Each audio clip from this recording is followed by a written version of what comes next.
Good morning. It is day 10 on the Camino Santiago. I am leaving Santo Domingo de la Calzada and heading to Belorado today.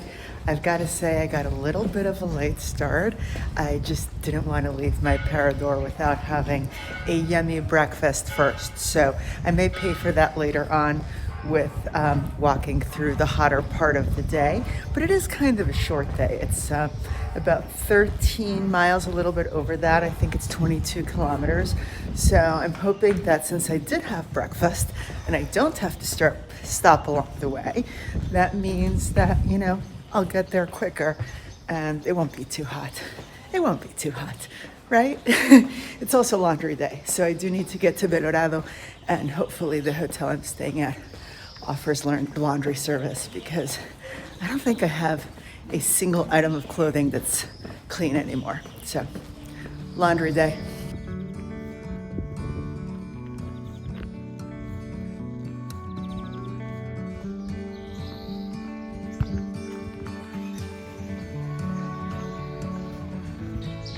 So I'm walking through Grañón, which is one of the villages that we get to pass through today. And I figured I would answer a question that I've already been asked a couple of times, which is, Michelle, all of these villages that you're showing us, they're beautiful, but where are all the people?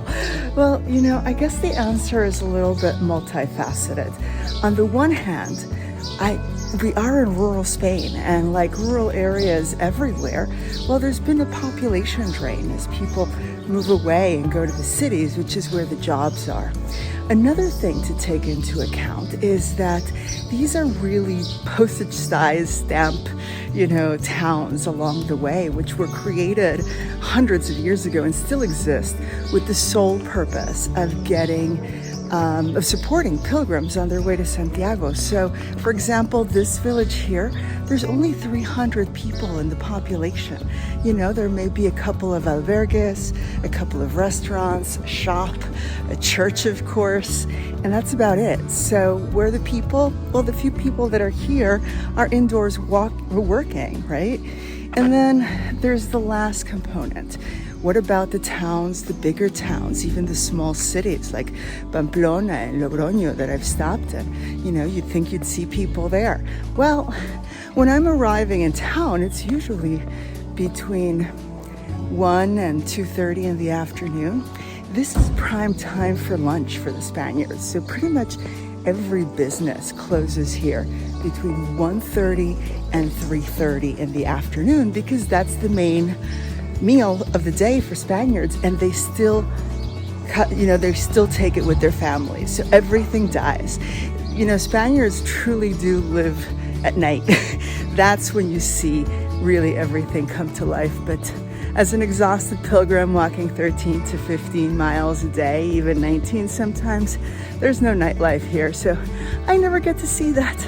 And sadly, neither do you.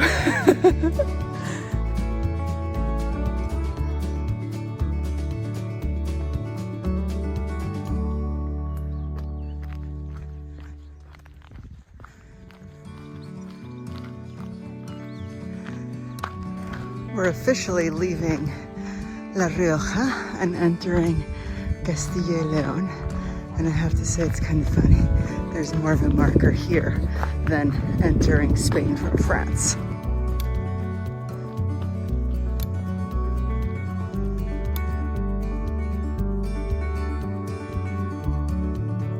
So Santo Domingo is one of the most revered saints along the Camino Santiago, and that is because of all the work that he did throughout his life to create the infrastructure that supported pilgrims on their way to Santiago. Now, he was born in the year 1019 in the ruins that you can see right here, and it appears like there is an effort underway now to try and recover this property.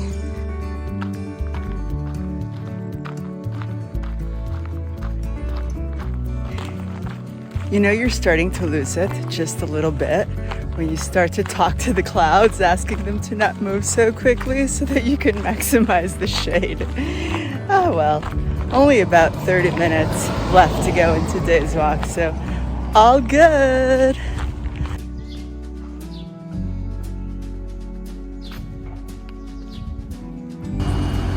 I seem to have arrived in Belorado just as they're setting up for some sort of medieval themed fair, which I assume is going to be this weekend. It's just kind of a shame that I'm going to miss it.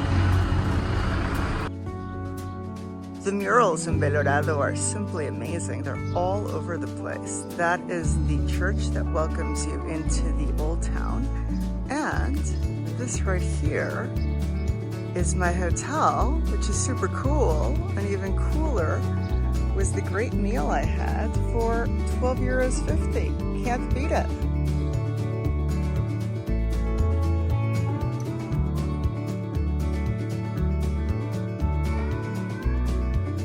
When it's laundry day and all of your clothes have to be hang dried, my entire room covered in clothes, even out on the balcony.